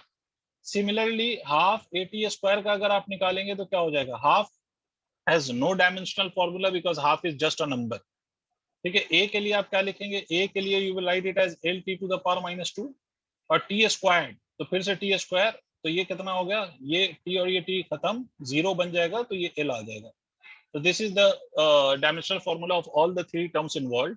अब हम ये कह सकते हैं कि because all the 3 terms has the same dimensional formula, hence the given equation is dimensionally accurate. Clear? Yes. Yes, sir. Okay, moving on. दूसरा वाला क्या था सर? दूसरा वाला था time period is equal to 2 pi √L by G. Before I solve it, मुझे बताओ what would be the dimensional formula of 2 pi? 2 into pi. इसका डायमेंशनल फॉर्मूला क्या होगा? Sir, no. Sir, it is dimensionless. Very good. It is again dimensionless because 2 is a number, pi is also a number 3.14. तो 2 into 3.14 अगर हम कर भी दें तो ये हो जाएगा 6.28. तो undoubtedly it is dimensionless, so we don't need to write anything about it. ठीक है, तो t लेफ्ट साइड पे t, तो t इज टाइम, तो time dimensional formula will be simply capital T. √L by G का अब हमें dimensional formula लिखना है, where L is the length. L क्या चीज है? लेंथ. तो L के लिए आप क्या लिखेंगे? L के लिए आप लिखेंगे कैपिटल L, और G इज एन एक्सेलरेशन. तो वो एक्सेलरेशन सर कुछ भी हो, ठीक है, acceleration as long as it is acceleration. अब वो चाहे कुछ भी हो, जब तक वो एक्सेलरेशन है तब तक उसका डायमेंशनल फॉर्मूला सेम होगा भाई. फोर्स चाहे कोई सा भी हो, डायमेंशनल फॉर्मूला सेम है ना. तो अगर क्वांटिटी सेम है तो dimensional formula will also be same. मैं फिर से रिपीट कर रहा हूं, if a quantity is same तो dimensional formula would also be same. तो देखिए सर, यहाँ ये हो जाएगा lt to the power -2. ठीक है, the dimensional formula for this acceleration to the power 1/2, because under root लिखा हुआ है ना, तो अंडर रूट का मतलब हो गया पावर 1/2. तो अब इसको सॉल्व कर लो, L से L खत्म हो जाएगा, ये t to the power 2 को ऊपर ले जाओ टू द पावर 1/2. अब t डिनोमिनेटर में नेगेटिव है, न्यूमरेटर में ले जाओगे तो इट विल बिकम पॉजिटिव. तो ये कितना हो गया? t आ गया, है ना. √L by G is also equal to t. तो लेफ्ट साइड और राइट साइड का डायमेंशनल फॉर्मूला सेम आ गया. तो this is dimensionally correct. Is it clear? Sir एक डाउट है. हाँ पूछिए. सर आपने रूट को 1/2 कैसे लिखा? मैंने कैसे नहीं लिखा, रूट का मतलब ही होता है पावर इज 1/2. किसी भी चीज पे रूट का क्या मतलब होता है अच्छा, बेटे? हाँ सर, हाँ स्क्वायर का, हाँ ठीक है सर. हाँ, स्क्वायर हटाने के लिए रूट लेते हैं ना. हाँ हाँ हाँ हाँ. ठीक है, तो रूट का मतलब ये power 1/2. Okay, last one was F is equal to mv. वैसे ही तुम्हें दिख रहा है कि this formula is not dimensionally correct because ma is the force and यहाँ mv है. तो करना कुछ नहीं है, चेक करना हो तो चेक कर लो. mlt to the power -2 is the dimensional formula for the force. mv का अगर मैं डायमेंशनल फॉर्मूला लिखूंगा तो मास के लिए मैं लिखूंगा कैपिटल M, वेलोसिटी के लिए मैं लिखूंगा lt to the power -1. Simplify कर लो तो ये आ जाता है mlt to the power -1. Tell me, left वाला टर्म और राइट वाले टर्म का डायमेंशनल फॉर्मूला सेम है या नहीं है? लास्ट केस नहीं है. तो obviously it is not dimensionally accurate. Sir ji sir ये जो 2 pi root L upon G है सर, ये कोई असली में फॉर्मूला होता है? कौन वाला जो ये जो 2 pi root L by G, yes sir. असली में ये formula time period of a simple pendulum का है। बिल्कुल ये फॉर्मूला होता है, it is the formula of time period of simple pendulum. तो पेंडुलम आप लोगों ने देखा होगा ना, एक्सपेरिमेंट से कैलकुलेट करते हैं वैल्यू। हाँ वैसे ही हम ड्राइव भी करेंगे। This will B derived in the second last chapter of your physics syllabus. वो सेकंड लास्ट चैप्टर है, उसमें हम ये रिजल्ट ड्राइव करेंगे। ठीक है, तो वैसे एक्सपेरिमेंटली भी लैब के अंदर ये पता किया जाता है। जी यस सर। तो सर इसमें सर जो एल है वो क्या है? जी सर जो एल है वो लेंथ ही है ना sir, length of the string जो होती है। बिल्कुल बिल्कुल, यही तो बोला मैंने, लेंथ ऑफ द पेंडुलम या लेंथ ऑफ द स्ट्रिंग, जो भी कह लो, जिससे वो बॉब लटका हुआ होता है। Yes sir. इसमें मास और वो भी तो होता था इंक्लूडेड, मास और बट फोर्स। नहीं मेरे भाई, बिल्कुल नहीं होता। मास से ये इंडिपेंडेंट होता है। The time period of simple pendulum only depends on two factors. One is the length and another one is acceleration due to gravity. It doesn't depends on mass. अच्छा ओके सर। ठीक है, वैसे ये हम पढ़ेंगे second last chapter आएगा physics का, SHM simple harmonic motion. उस चैप्टर के अंदर हम ये पढ़ेंगे, उसको फॉर्मूला भी ड्राइव करेंगे and then you will see it is independent of the mass. Sir क्योंकि सर मैं HCR में पढ़ रहा था तो सर उसमें था कि 2 pi root m upon f upon x। वो कुछ और तुमने पढ़ा है, that is not the time formula of the time period of simple pendulum. वो time period of simple pendulum का फॉर्मूला नहीं होता, वो time period of spring block system का फॉर्मूला होता है। टाइम पीरियड किसी भी चीज की हो सकती है जो ऑसिलेट कर रही है। नहीं यारी बात समझ, स्प्रिंग सुना है? स्प्रिंग कभी सुना है? yes, ये स्प्रिंग है और इसके साथ एक ब्लॉक बांध के रख दो, ब्लॉक को ऐसा पुल करके छोड़ दो तो ये ऐसे ऐसे करेगा ना, पेंडुलम की तरह ये भी ऐसे ऐसे करेगा ना, उसका ये टाइम पीरियड होता है। तो टाइम पीरियड सिर्फ सिंपल पेंडुलम का नहीं होता, ऐसी कोई भी चीज जो ऐसे ऐसे टू एंड फ्रो मोशन जो दिखा रही हो उसका टाइम पीरियड होता है, और हर क्या टाइम पीरियड का फॉर्मूला अलग अलग होता है। समझ आई बात? सर और इसमें भी सर k होता है, जैसे sir t k upon, that is a different, रहने दो, टाइम बर्बाद हो जाएगा बेटा। k is force constant. उन सब के लिए आपको you will have to keep patience till the second last chapter of physics which is SHM। समझ रहे हो? अभी आपको नहीं समझ में आएगा। k is force constant of spring, ये हम आगे भी पढ़ेंगे, तो ये सारी चीजें यहाँ थोड़ी समझ आ जाएंगी। ये एक स्प्रिंग कांस्टेंट कहलाता है। स्प्रिंग के अंदर जो फोर्स डेवलप होता है उसकी वैल्यू होती है F = minus of kx, where k is called as spring constant या SHM कांस्टेंट। ये बाद की बात है बेटा, ये बहुत बाद की बात है, अभी इस पे टाइम वेस्ट करके कोई बेनिफिट नहीं है, वरना फिर ये टॉपिक रह जाएगा। ठीक है, वैसे ये सब पढ़ना है आपको, ये सब 11th की फिजिक्स में पढ़ना है, but time to time chapter wise चीजें आगे करनी है। ठीक है, यहाँ पर जो हम पढ़ रहे हैं वो तो सिर्फ simply base quantity dimensional formula इसकी बात कर रहे हैं। उसके बाद काइनेमेटिक्स जहां से शुरू होगा, ये खत्म होगा, एरर खत्म होगा, तो उसके बाद हम कुछ मैथमेटिक्स पढ़ेंगे जिसमें हम इंटीग्रेशन, डिफरेंशिएशन, ये सब चीजें पढ़ेंगे। फिर उसके बाद एक्चुअली फिजिक्स का और पोर्शन स्टार्ट होगा जहाँ डेरिवेशन वेरिएशन स्टार्ट हो जाएगा।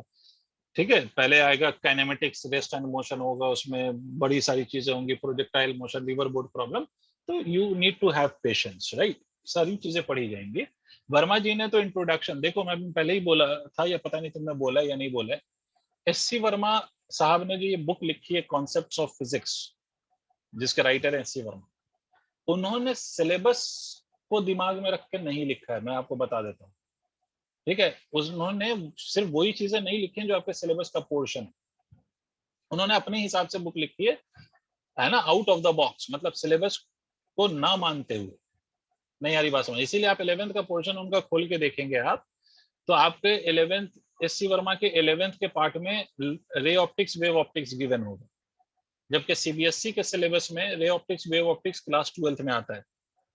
क्लास 12th की फिजिक्स अगर SC वर्मा साहब की खोल के देखेंगे तो उसमें एक थ्योरी ऑफ रिलेटिविटी नाम का एक लास्ट चैप्टर होगा, और 11th-12th के सिलेबस में कहीं दूर दूर तक थ्योरी ऑफ रिलेटिविटी नहीं है। उनके फिजिक्स में फोटोमेट्री नाम का एक चैप्टर आता है, बट 11th-12th के सब्जेक्ट सिलेबस में फोटोमेट्री एज अ टॉपिक नहीं है। तो बेटा उन्होंने अपने हिसाब से किताब लिखी है, लेकिन उन पर डायरेक्टली हम छलांग नहीं लगा सकते। ठीक है, हाँ हम फॉलो जरूर करेंगे, बट हम उन पे डायरेक्टली हम जंप नहीं कर सकते, बिकॉज अगर हम उन पे जंप कर गए तो हम पागल हो जाएंगे, क्योंकि उन्होंने पहले ही चैप्टर में आपको इंट्रोडक्शन ही में दे दिया है कि time period is equal to k by m और इस तरह की बातें जो अभी हमें पढ़ने में टाइम लगेगा। ठीक है ऋषिक? Yes sir.